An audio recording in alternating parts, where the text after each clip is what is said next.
We zijn nu 6 weken voor de repetities en we hadden een start-schot-vergadering waar we voor het eerst met de co-producenten en alle medewerkers bij elkaar zijn gekomen. We hebben het decor voorgesteld, de cast voorgesteld, we hebben de muziek die we in de voorstelling willen gebruiken laten horen.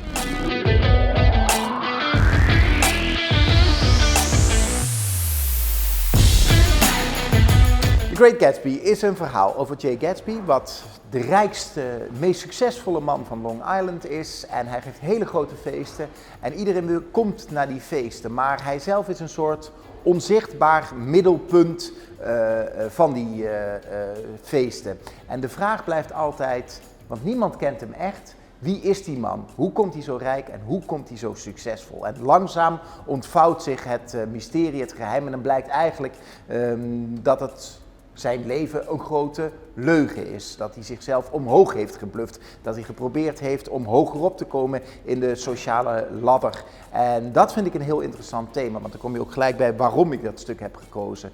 En het waarom zit er eigenlijk in dat ik dat een hele interessante thematiek vind. Dat je altijd, zeker in deze tijd, op zijn minst de beste versie van jezelf moet zijn. En dan blijft het een hele interessante vraag. Want daar gaat het boek eigenlijk over, hè, in het origineel.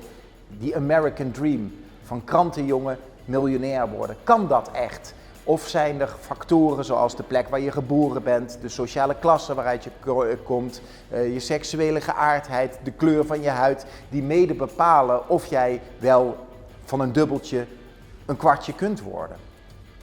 Punt. En kijk naar het volgende filmpje.